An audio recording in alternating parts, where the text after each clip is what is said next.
Welcome to the Pop Cult Podcast. Here are your hosts Ariana and Seth.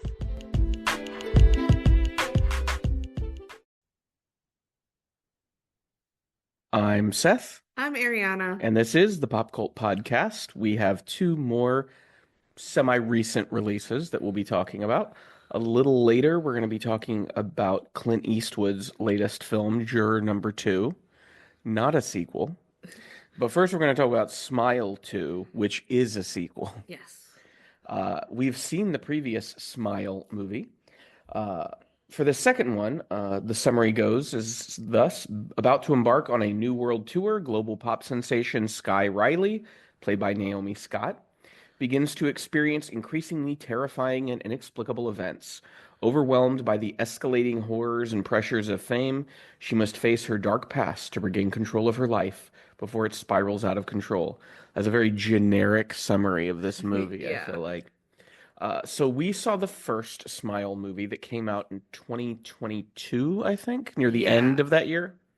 What were your thoughts on the first Smile movie? I thought it was well done. I think it was one of those indie darling films that did better than people anticipated with. Their marketing was really strong because they were just trying to be creepy smiles during random events. So it was guerrilla marketing at its best.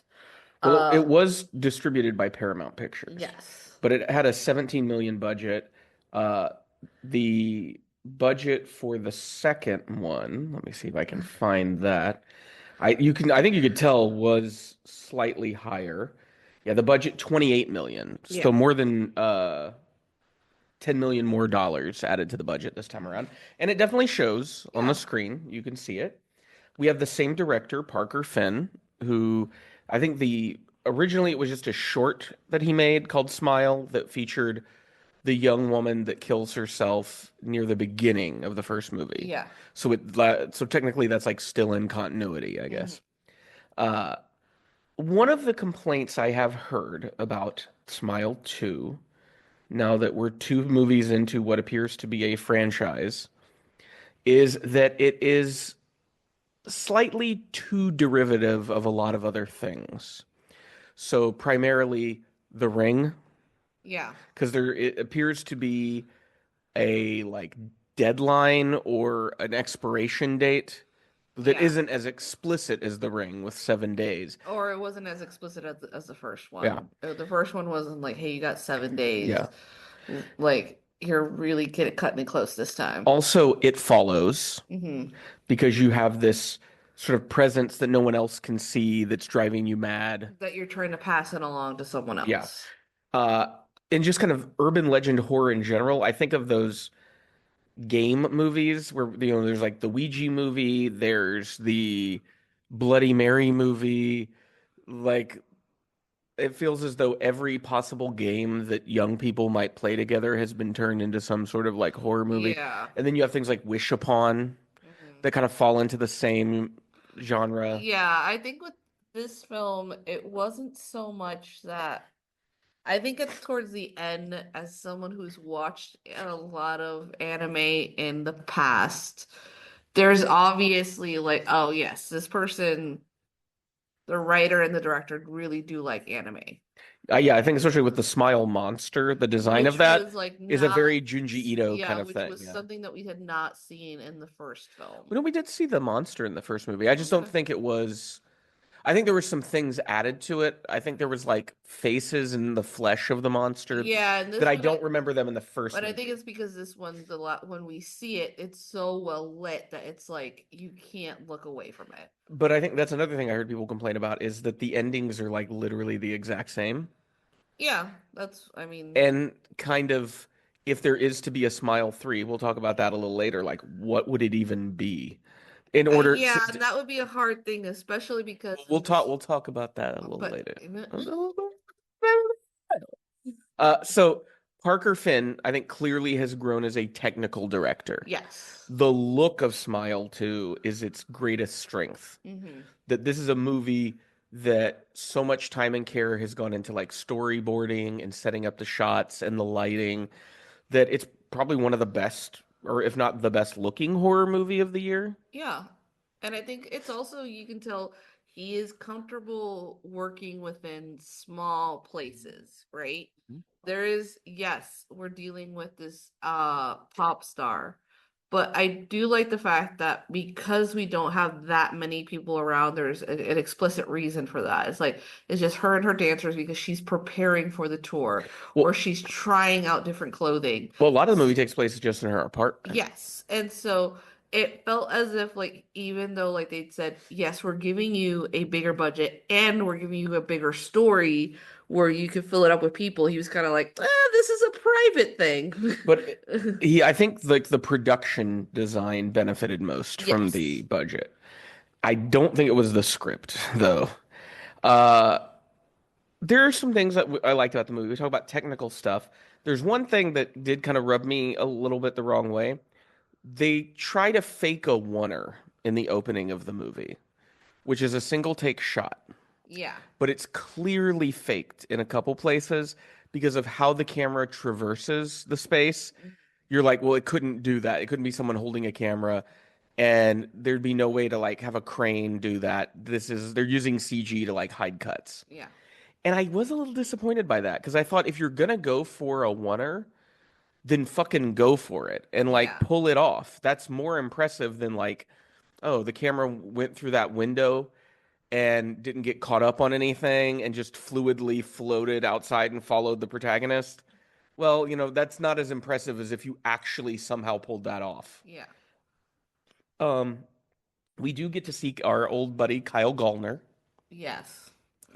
who is the only carryover character from the first movie. Hmm. I don't know if you noticed what he saw at the beginning of the movie.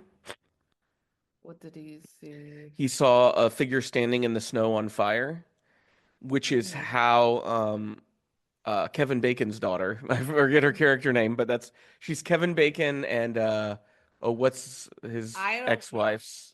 No, they're still Are together. they still together? Yes. I thought they were divorced. I was No. thinking of Sean Penn and his wife. Yeah, you're thinking about them, but no, Yeah. this is a happily married man. So it's Little Bacon, Little Bacon. a That's what we little call her. bacon strip, sets herself on fire at the end of the first movie.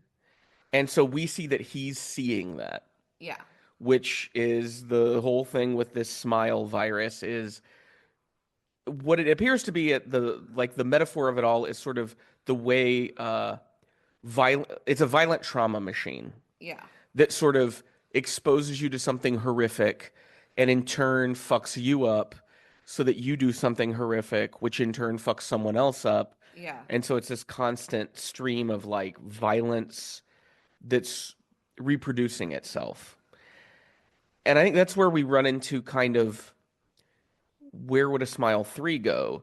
Because this movie, other than the fact that we have a pop star as our main character, and so some of the set pieces are slightly different, it's really beat for beat kind of the same plot in terms Yeah. of like she hallucinates people that she cares about being predatory towards her or strangers doing weird things. Uh, we'll talk about in a bit how much I dislike the ending of this movie the more Yeah. I've thought about it. Uh, but yeah, I don't really understand what the entity wants other than just to like reproduce itself, but to what ends? Like just simply to reproduce? Yeah, I think that's the part that it was hard to go through because I think at the least in the first one, what was interesting about it was you're dealing with a psychologist who is thinking to themselves, the story that Well, I'm hearing. she was a medical doctor. She was a medical Yeah, doctor. because then she has a psychologist And she has a psychologist, who well, played Calamity Jane from Deadwood. Yeah, because she's also a psychologist. She is could, she a psychologist? yes, it's supposed I to be know that she works at a hospital. I yeah, just it's remember supposed to that. be she's a like a medical psychologist because she works at the mental ward.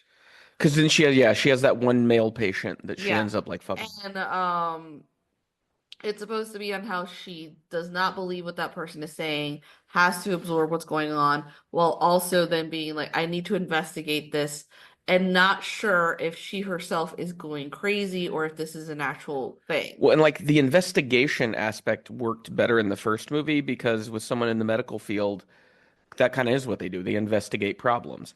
with Sky Riley as our protagonist, a, a drug addicted pop star. Or a former drug addicted pop star. The the investigation part of the movie just kind of falls apart. Yeah, I felt like you almost wanted to get someone who was a failed reporter that became a paparazzi Or suddenly yeah, I helps think her that could out. work. Yeah.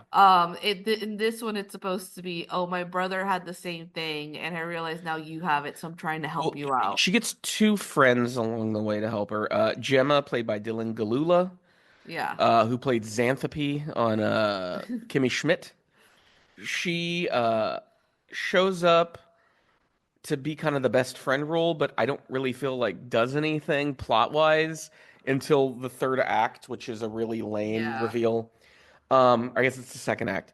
And then we have Morris, who is this guy that contacts Sky and says his brother died because of this, and he thinks he's figured out a way to get rid of it. And so then they kind of steal a bit from Flatliners, Yeah. because it's the idea that we're gonna like temporarily kill you and bring you back. And then that falls apart. Uh, and which leads us into the ending of the movie, which, spoilers if you really care about Smile 2, is that like everything that happened over the last few days was all in her head, and she's standing in the dressing room of the concert she was performing at. She's like standing on stage. No, she's backstage Okay, at yeah, she's first, backstage. I think, and then comes out. But it's, and I double checked on the Wikipedia because I was like, am I correct in that this no, the majority of this movie doesn't actually happen? And I am correct that the majority of this movie is a hallucination that takes place entirely in her own head, including the Morris guy and his solution. So I'm guessing it was the smile monster taunting her. I guess it's like this weird thing that I think in the film they're supposed to indicate to her and to us, to the audience, on how a few minutes turn into hours and she is no longer being able to tell time. The same with the person that she ends up getting like this curse from, right? He goes into a room for a few minutes. When he comes out, he's like, wait, how long has it been? Like he's Was acting like it's been that a thing in the hours. first movie? No, I don't feel like it was. I'm I not really don't. sure. I feel like they really try to emphasize it on this one. Yeah, it might have been like a minor thing in the first movie, but yeah, here they really lean into the disorientation. Yes. And I think it like the thing is like it's not as if like Naomi Scott did not deliver. She did. Talking about the acting, Yeah. Naomi Scott is not phoning this movie in. No, she's Yeah. not. Like there are moments where her screams are so and like agonizing because of the position that she's been put in that you truly do believe her. You also do believe that this person is a complete fucking asshole. Yeah. Like I love the scene where they show her with her ex-boyfriend. Both of them are high, and you see how toxic these two people are for each other and how they should have broken up a while ago, but they're Well, that whole accident scene was shot really well. yes. Uh, with Ray Nicholson, Jack Nicholson's son, Mm-hmm. trying to do an impersonation of his dad, I guess, from The Shining. Yeah. Uh, but yeah, I think she does a good job. Like you were saying, that moment is so contradictory to everything else we've seen of sober Sky Yeah. that I think, yeah, it does play well. What do you think of Rosemary DeWitt as her mother? I think she's fine. I think it's one that I'm sorry to say this. I'm kind of done seeing biracial or mixed like strong women who are always managed by their white mothers.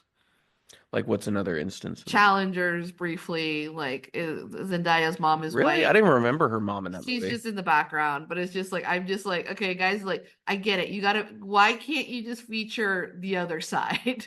Like, and it's like this indication that like there's no dad, the Or were they momager trying to is say that there. her character was white? Huh? Or were they trying to say that Sky's character was white? They Yeah. dyed her hair blonde.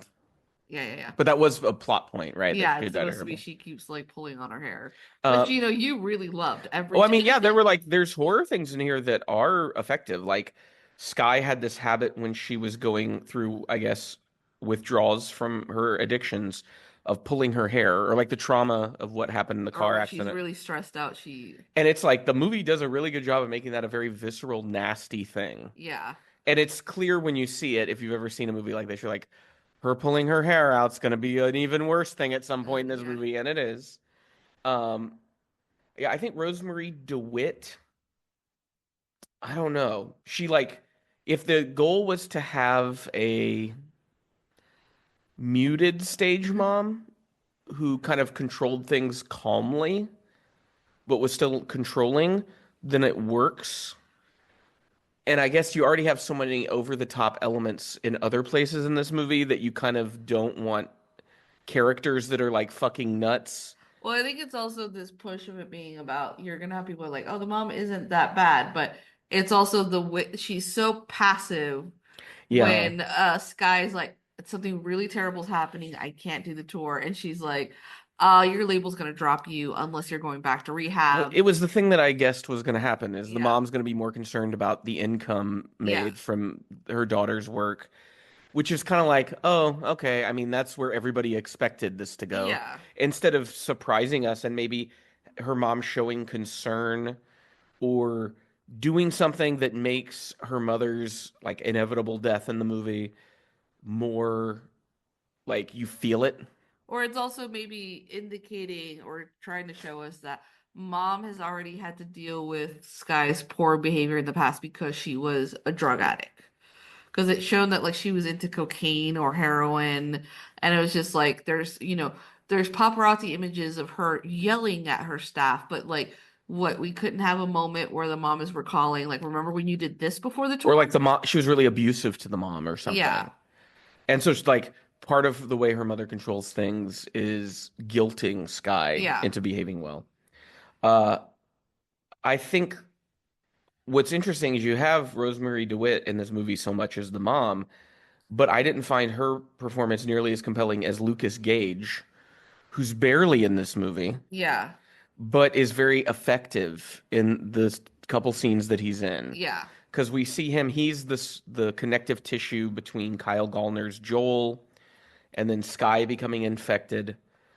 Uh, and I think like his death scene was fucking gruesome, Yeah, it was.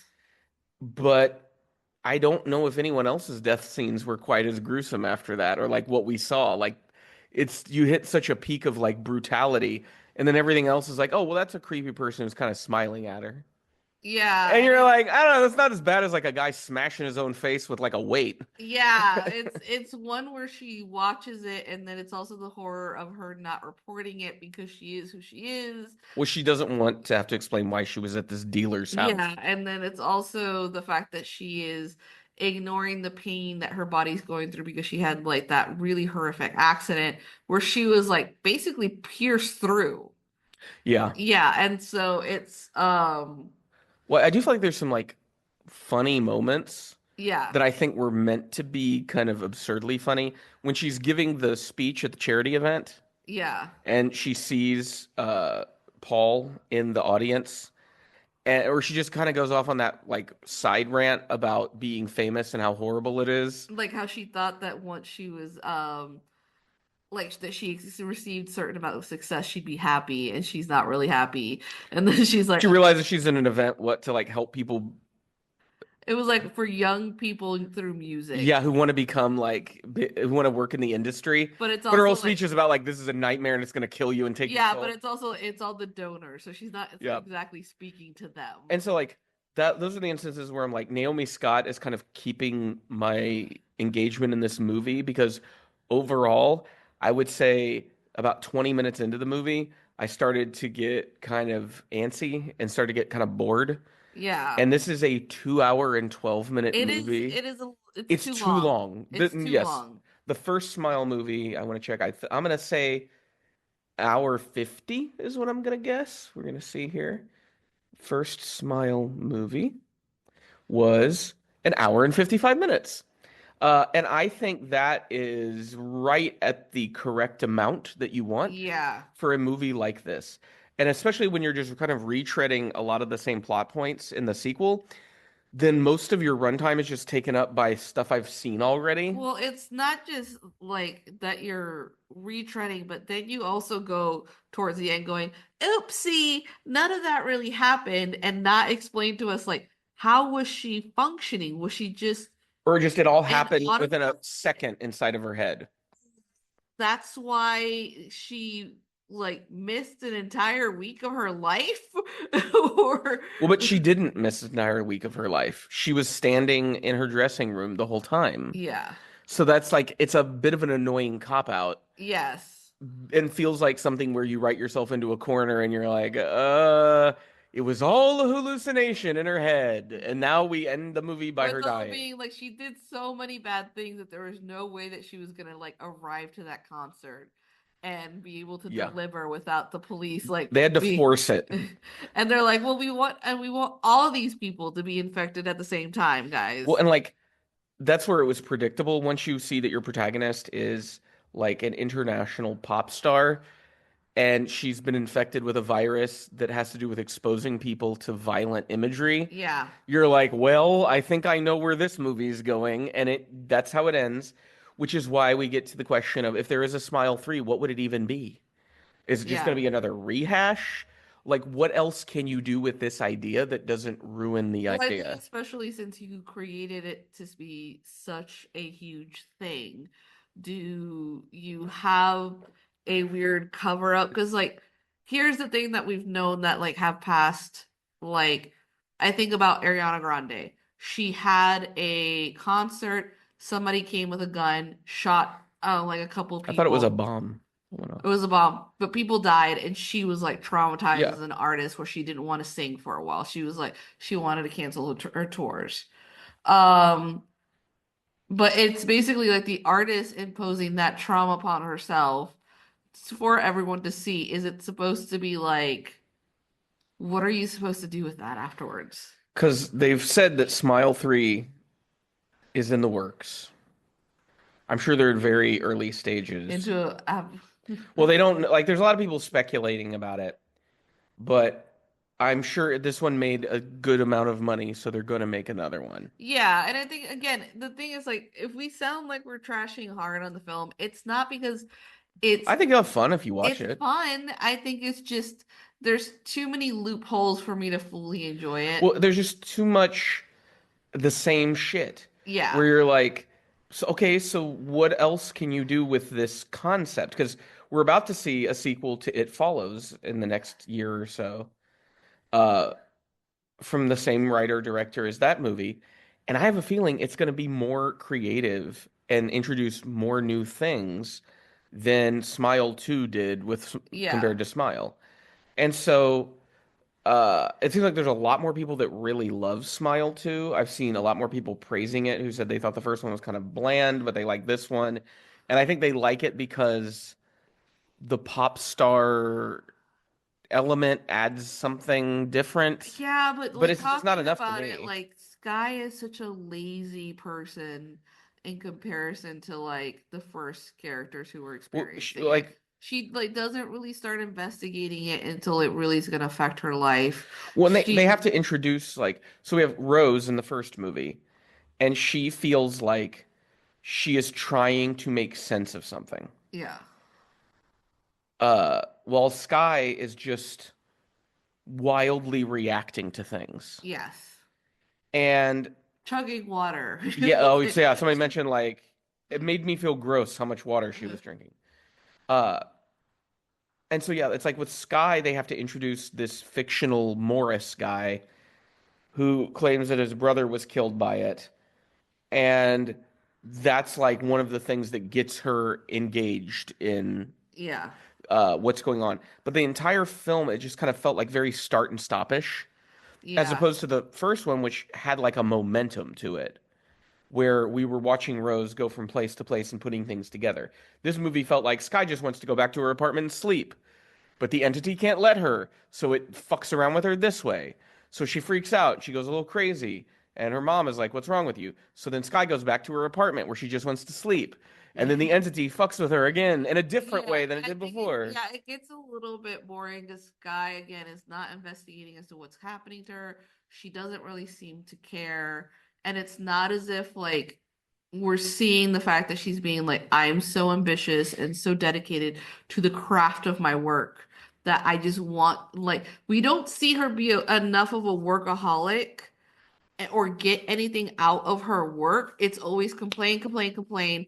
Oh, this shit is gonna end like a bunch of people depend on me for money. And we don't really get any background on how she became a singer in the first place, which I think might have been with her mother. Do we get any backstory on No, that? remember we get this news media thing because she shows up on the Drew Barrymore show to just be like, I'm back after going to rehab and then losing the love of my life. But like that would have, because if you think about the first Smile movie, it is directly tied to the trauma between Rose and her mother. And then it's also like there's these images of like Sky pulling her hair while she's like in a dark room.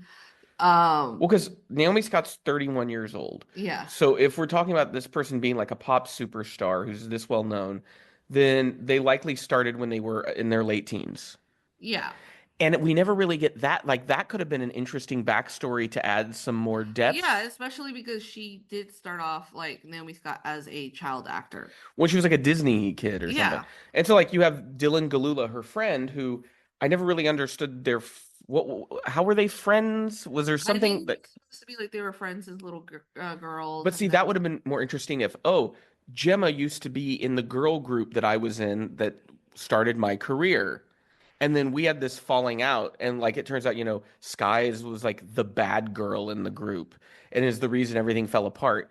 And Gemma still feels like, oh, I want to be a friend for her because I feel like she needs a friend. Like, there's a way to add some backstory to this character that makes, because it's like with a horror like this, you really need to be emotionally invested in it for it to affect you. Because like the end of the first movie is so like grand in scale of horror, and like you've been with this character the whole time and we don't know what's coming. With this movie, I'm sitting there the whole time going, okay, when's the big smile monster going to show up? Yeah, and I think part of it is like remembering on how the first movie was like Rose is basically she is fucking up her life by assuming something is happening because the monster is making her see it or making her do things that she finally becomes isolated to the point that it's like all that is left is that her death is going to happen, right? Well, and I think it would have been more interesting if the smile monster didn't look the exact same. Yeah. Where it was sort of, oh, it looked that way for Rose in the first movie, but it appears in a totally different way for Sky. Like it kind of makes it where the idea of continuing this franchise is a little more interesting because you won't know what to expect. Now I know what to expect. If I see a third movie, I'm going to go, yeah, there's going to be this like 10-foot tall smile monster that like crawls down the person's throat at the end of the movie. Yeah. And then makes them kill themselves. And that's just how these movies work. And it could like you could have gone so different routes of it being like, okay, so Sky's home alone a lot. Well, maybe one of her weird fucked up things is checking things online to look at a group that hates her, right? Because we talk about like even mostly we've seen this through like influencers, how they've talked about like a snark subreddit or something. How they have gone without thinking because they're obsessed about their own image, will look up bad things about themselves in order to push them to do better, not knowing that they're fucking with their mental health all the time. Or the one small time when I think we watched a Taylor Swift thing where she talked about like how she used to look at old images of herself from paparazzi and that gave her like an eating disorder. Like I don't know. Just go like start reading different like musicians' memoirs. Because I got a strong Demi Lovato vibe here. Yeah. But again, like they didn't go with the origins of her career, which I think based on the fact they emphasized her being this pop star so much was probably an important element that would have helped flesh out the character. And if you're going to do 2 hours and 12 minutes, you don't have space in there to like give me a backstory on how she came up through the industry. Or even like that she's still going to therapy and like maybe her therapist going like you're having a fucking breakdown and because she went to school with Lucas Gage's character too. Because I think Gemma knows him. Yeah, it's supposed to be from high school. So I think what would have been more interesting is, oh, he was that dealer that hung around us in the girl group all the time. And that's how like Gemma knows him and is like, you're staying away from him, right? Yeah. And Sky not wanting to tell her, well, I didn't stay away from him and I actually watched him kill himself, but I Yeah. can't tell you that kind of a thing. But yeah, overall, if you want to watch like a fun horror movie that's just going to fill an evening, I think this is perfect. Yeah. I can't imagine myself sitting down and rewatching this movie ever again. No. It just wasn't that compelling to me as a story. But yeah, I do wonder what Parker Finn does next. I would kind of want him to not do a smile movie next. Like, let's do something else and just kind of see what else you've got.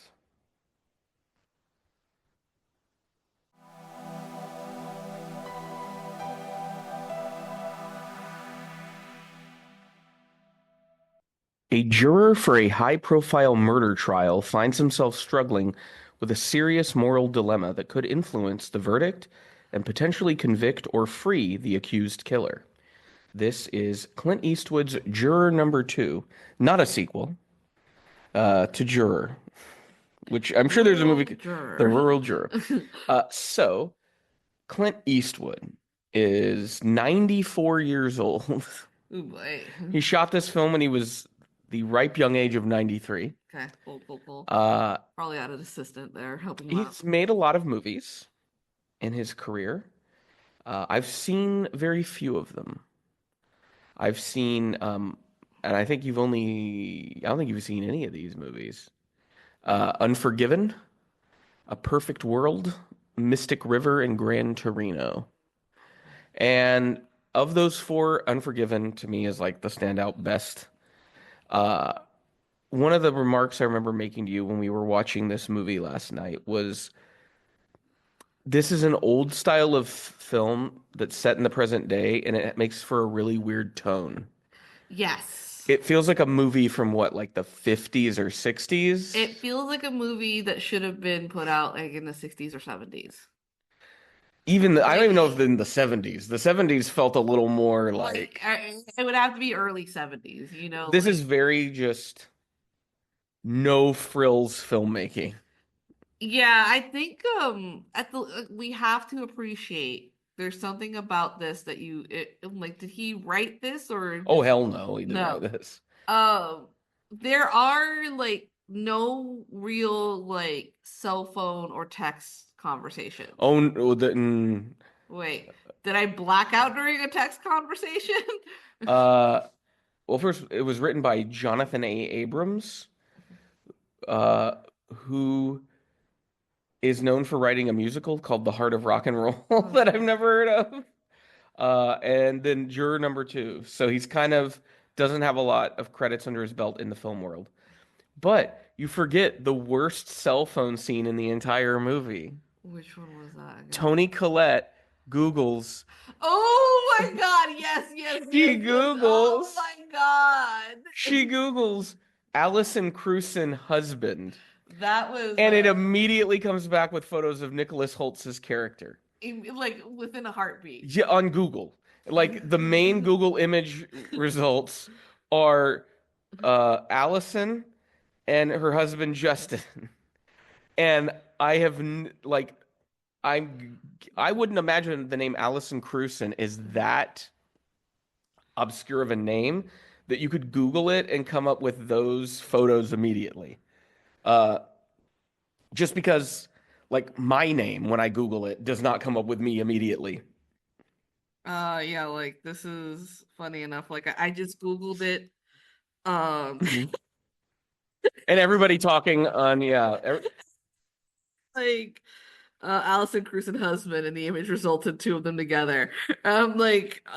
Yeah, that's one of the problems with this movie is there are some plot contrivances here that are just way too convenient. And they feel like, no, that's how we make the story happen, God damn it. Yeah, I'm just gonna like look up my name and then put like husband. Yeah, there's just like strangers I've never seen them before. Just all right. So there are some silly things in this movie that show it was clearly made by an old man. Yeah. But that also weirdly adds some charm to it because it is such a weird ass movie. It's one of the dullest weird movies I've ever seen. Yeah, it feels like We were talking about this yesterday, and yeah, we're talking about like it feels like an old man movie. It just feels like a thriller that you would have heard like in the like 1990s or early 2000s, and it would have maybe starred someone like Mel Gibson or Ben Affleck. It's a airport paperback Yeah. legal thriller, Yeah, is yeah, what it yeah, is. yeah. Yeah, that's the And but equivalent the of story. difference was like in the early 2000s, he would have almost fucked the district attorney chick at some point to to add some spice to it, right? Or I mean, Mel Gibson, I feel like it now is a fairly sexless filmmaker. Yeah, but I'm talking about like in the Yeah. past when he was just like Uh, still wanted and desired. so the film has kind of two worlds. Yeah. There's the world of the court case, and then there's the world of Justin's personal life. And the world of Justin's personal life consists of like two people. Allison, his wife, played by Zoe Deutsch, who Mhm. is Leah Thompson's daughter, Yeah. and Kiefer Sutherland, who I don't know ever gets a name. I've seen him just credited as Kemp's AA sponsor. Yeah. Yeah. And he's also a lawyer. Yes. And then the rest of the movie is this court case that's going on. And the idea is that this young woman, Kendall Carter, was found dead over the side of an overpass. And that the same night, her boyfriend, James Scythe, was seen arguing with her at a sort of dive bar. They went out into the parking lot where they kept arguing. Some people filmed on their cell phone cameras. She walks off in the rain. He follows her, but then says that he turned around. Yeah. Well, she's found dead the next day. There are points of this movie where it felt like an unintentional comedy. Yeah. Because the absurd thing of you have Justin, Nicholas Holt's character, who is sitting there listening to them describe the events of this case. And when they're talking about she was walking along this rainy road, it was like the old quarry road. There's a Like the images, like the images on the film start to fade, and like we're at the bar, guys. We're yeah. at the bar And because of so Nicholas's memory. and so it turns out that Justin was at the bar Yeah, and he was sitting in his vehicle on the side of the road crying. And I think we do believe him when he says he didn't drink. I think he yeah, didn't have a drink. He yeah, ordered a drink and then he refrained from drinking it. And then he gets up and through his tears, he's going to drive home to his wife and he hits something yeah, and then gets out. It's so dark, he can't see over the side of the overpass. He sees a deer crossing sign, which the yeah. camera emphasizes to us. Multiple Yeah, times. multiple times throughout this movie. And he goes ahead and goes on, and he assumes it was just a deer. And so this was what, like a year later or so? 2 years Yeah, later? yeah, yeah, And he's like, what if I hit this girl? And one of the things I thought would be really funny is if it turned out he didn't, and he did hit a deer, and this was like at a totally different time, yeah. and he just didn't, he got the dates mixed up in his head. Yeah, because he has this thing of making things about himself. So it becomes this weird thing where Justin can't stomach the idea of sending this James Scythe guy to prison Yeah, because it's going to be a life sentence without parole, yeah, which I guess they're saying it was premeditated. To get that kind of a sentence, it would have to be. yeah, and it's also due to the fact that this couple is known for getting into physical altercations. And so Justin in the jury room is trying to get everybody to agree not to convict him, but also he doesn't want to give out any information about himself Yeah, and why he would think this. And so then we have these other jurors in the movie. There is Leslie Bibb. We've got Cedric Yarborough, a bunch of people you probably never seen before, and J.K. Simmons. yeah, And it's J.K. Simmons' character is well, Adrian Moore, who was in Orange is the New Black. J.K. Simmons' character, what a weird character arc when you look at how it plays out. And the absence of emotion in that character. He does not disclose to the attorneys that he is a former police officer, which feels like something you. detective, because now Yeah. he owns a flower shop. Yeah. And he is gonna investigate this crime on his own. Well, I Because mean, Justin suggests that it could have been a hit and run. yeah, And So Harold's like, "Oh, I'm gonna go out and investigate that," which is literally something they tell you not to do as a Yeah. juror. And what I love is that he says he should have taken the plea deal, was arguing. So everybody's like, okay, everybody believes that this guy did it. And It's a Justin, real 12 yeah, angry, but it's not yeah, 12 angry men, it's 12 moderately annoyed men. yeah. Um, and Justin is like, well, I'm not really in it. And then like they're like, okay, but you, Flower Dude, you believe you said he should have taken the plea. He's like, yeah, I said he should have taken the plea, but I didn't say that he's What, he guilty. pulls out a police badge at one point, Yes. which I'm like, how did he get that in the courtroom? Because I have been gone to jury duty and you have to go through a metal detector. And you'd think you would have had to pull out the badge and this would have been noted. And they're like, oh, you're here for jury duty? And they're like, have you just closed this to the lawyers? It was like this, or there's like this weird thing where he knew where to hide it, but he decided to bring it out for some reason. Yeah. And then everybody's like, okay, we're not going to tell anybody that he's a Yeah. And they don't tell anyone, which I'm like, they're like, oh, this will just be of our benefit. So they're like, just tell us what's going on. And he's like running down the different like ideas. well, I think what somebody pointed out on Letterboxd, and I kind of think this was the point. It feels like Clint Eastwood had a couple things going on in this movie, and one of them was he hates the idea of a jury trial. And this was his way of making a movie about how much he hates the idea of a jury of my peers. Where he's like, a jury of my peers wouldn't give a shit. Yeah, I think it's also this weird thing that there's like stuff that, that Justin does that we think, ooh, that's gonna come back, but it No, doesn't. Because at some point, Toni Collette's character, the we'll prosecutor, talk about her. Yeah.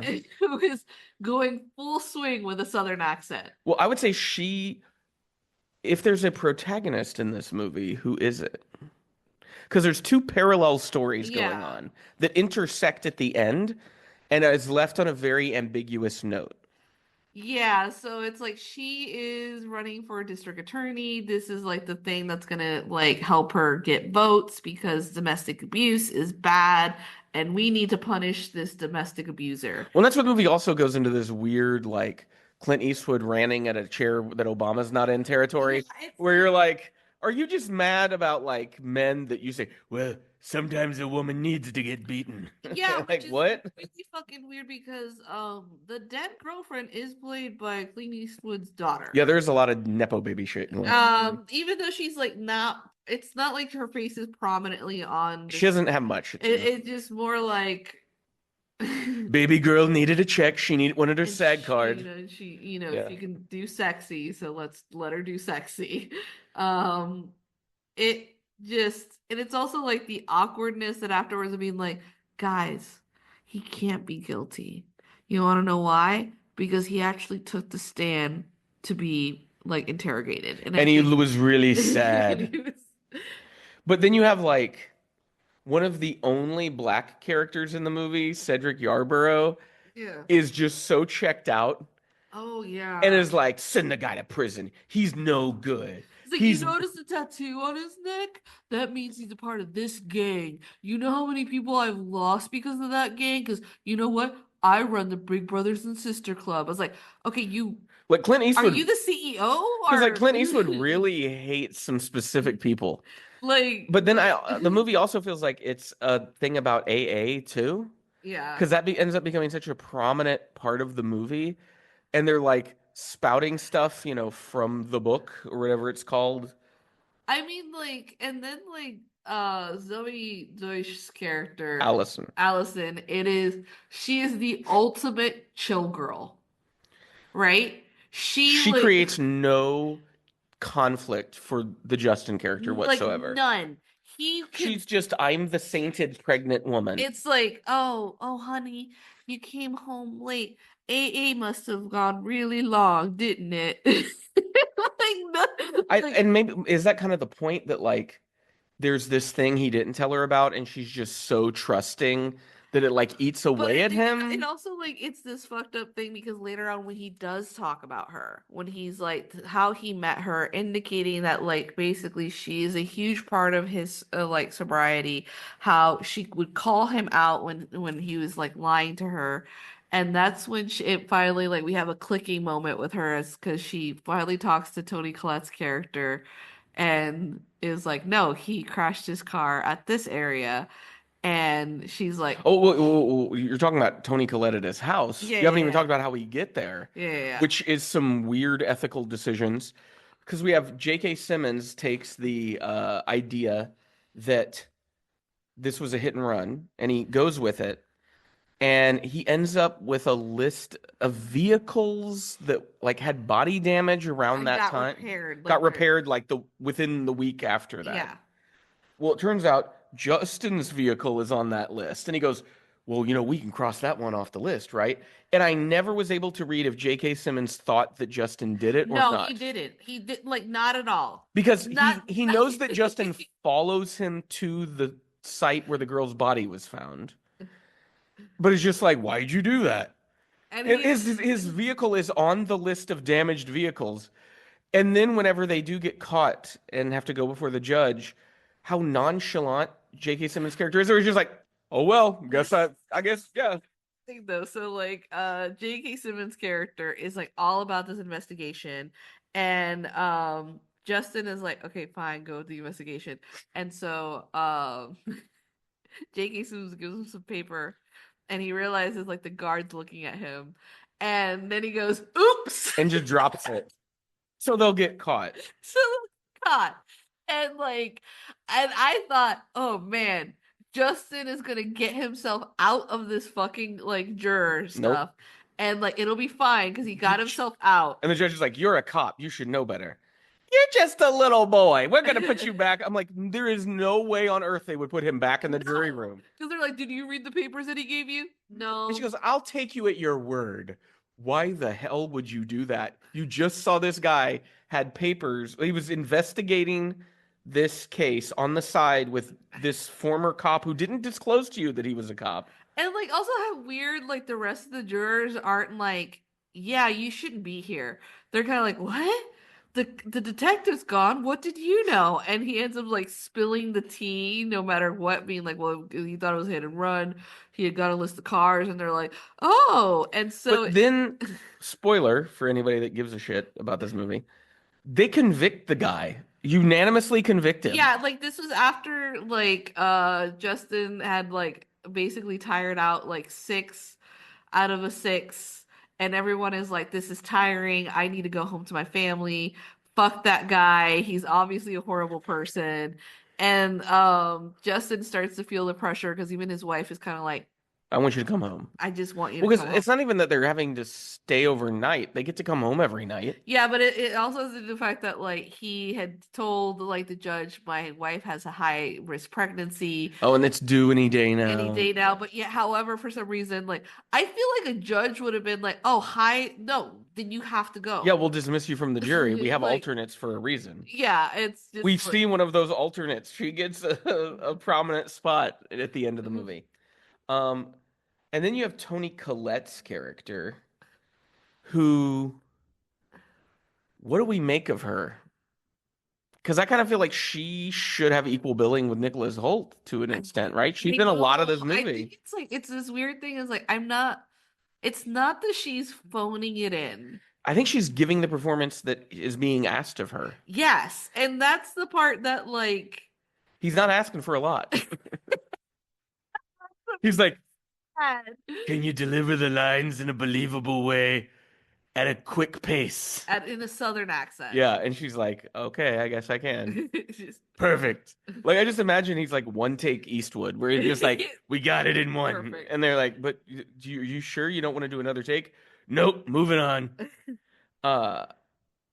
Does this make you want to watch more Clint Eastwood movies? no. No. It does make me fucking curious because there are people that fucking love Clint Eastwood. It also makes me wonder like how much of the production was truly his versus having an assistant that he just I think whispered he in their ear. still is very involved in making these movies. The main reason being that they are so god awful bland that I just can't imagine you're introducing new ingredients into that pot. Like, Saw the trailer, you were just like, okay, finally, maybe well, the Nicholas Hoult- premise is a really great like, premise. maybe this will be the one that makes me think to myself like he's a great actor. Eh, And it's just he's never given anything. I think to me he does better as like Crazy people. supporting.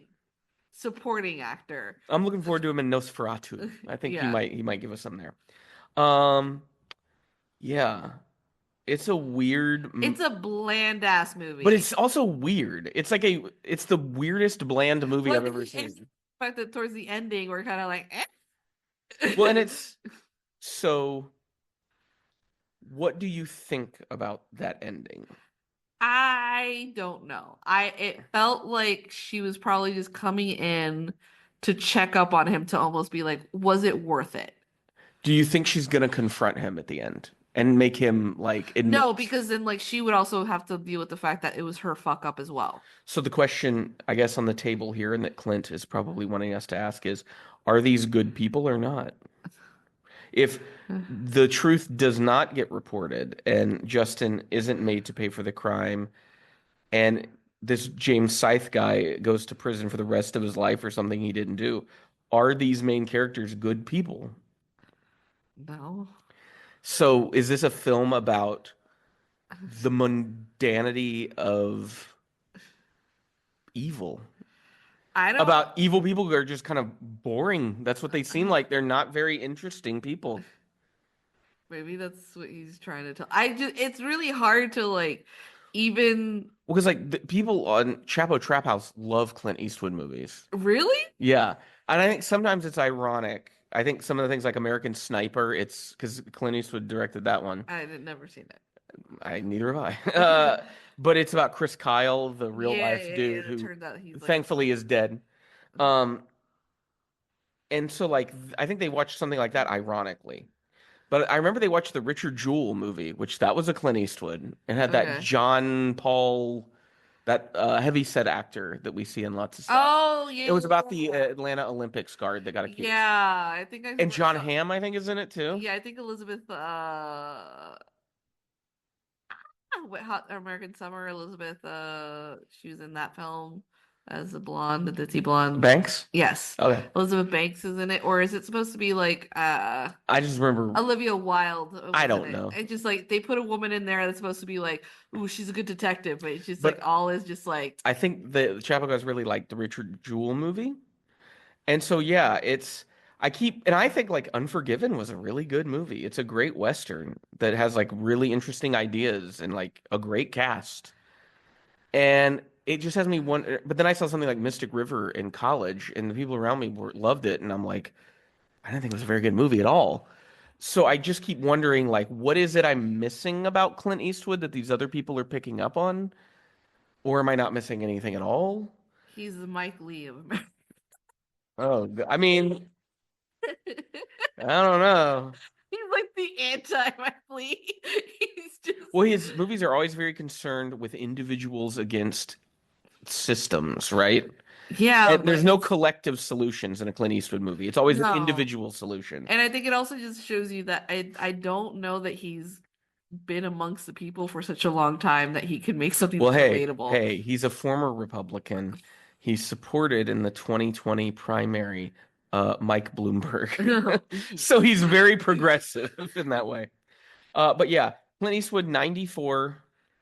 Is there another movie? I mean, probably after his last movie, nobody thought there was going to be another movie. Cry Macho was his last movie. And so now he's 94. Is there another Clint Eastwood movie? Do we care if there's another Clint Eastwood movie? know. Or like when will he die? That's kind of what I'm wondering is just when does Clint Eastwood die? Because he was a middle-aged man when like How old is his daughter in this film? Francesca, Francesca. 31. He had her at the ripe age of 63 with Frances Fisher, who is a actress you've probably seen before in things. She was in Titanic. That's probably like her. Like no, she looks a lot like her mom. Like it's just she's. But like her mom is 72, so her mom had her when she was 41. So Okay, yeah, I mean both her parents are fairly old. Yeah. I know Clint Eastwood has like a whole bunch of fucking kids all over the No, it place. just seems like he has a lot. Like He fucked a lot of ladies. He's also the former mayor of Carmel, California. okay. So very into politics. He also yelled at an empty chair and pretended that it was Barack Obama. I don't know if you remember that one. Yeah, yeah. I brought that at the beginning. Yeah. So, Harris Phillips' face. so, do we recommend Juror number 2 to our No. listeners? No. I'm not gonna say like a blanket no. It's less than 2 hours long. That's a benefit. It's a lifetime better version of a film. Yeah, it is. It does feel like a TV movie, but made like with a better budget. Yeah. And it has an interesting core idea, but I don't think Clint Eastwood is interested in exploring like moral nuance in the way that I like. It didn't That it's just feel kind of like, oh, okay. It did not feel like it was made with care. It did not feel like people just sat down and really debated on their I would characters. argue, I don't know about the not made with care. I just think it was made in a method that most movies aren't made with anymore. Yeah. Which is not overcomplicating things. Yeah. But yeah, Juror number 2, another odd, possibly final film from Clint Eastwood.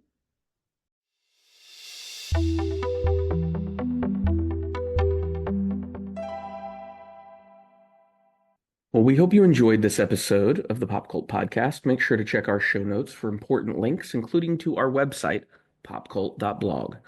Make sure that you're subscribed to be notified wherever it is you listen to podcasts when new episodes are up. Also, if you visit popcult.blog, you're going to find a lot more reviews. And in December, we're doing a film series, which I have given the title to A Christmas Gift to Myself. And this is just a hodgepodge of movies from across the decades that I've wanted to watch, movies that were made by directors I've discovered this year, or just old movies I've been wanting to see for a while. You'll be seeing in the coming week reviews of Cure, the Japanese horror film, as well as the surreal French film Celine and Julie Go Boating. You'll also be seeing a review for the final season of My Beautiful Friend, which is a series we've been reviewing since season 1 on the blog and has finally come to its conclusion.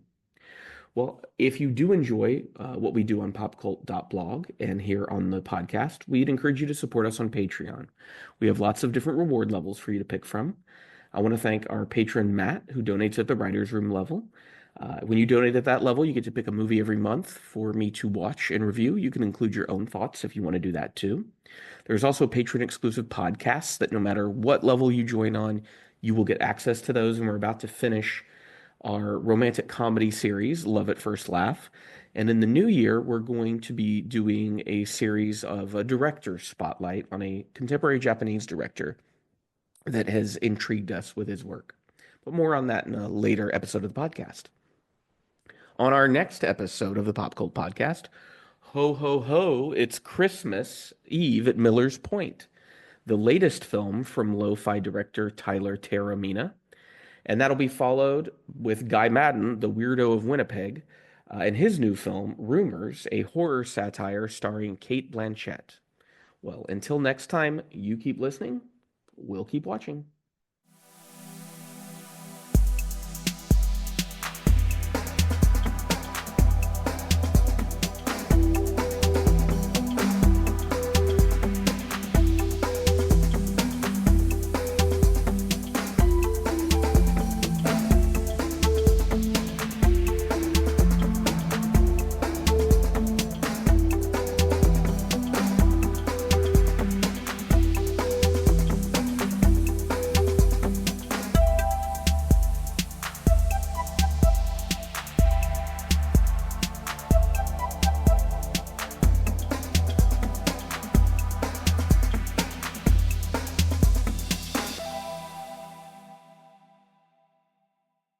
Our podcast music was provided by thepodcasthost.com and Alitu, the podcast maker. Find your own free podcast music over at thepodcasthost.com/free music.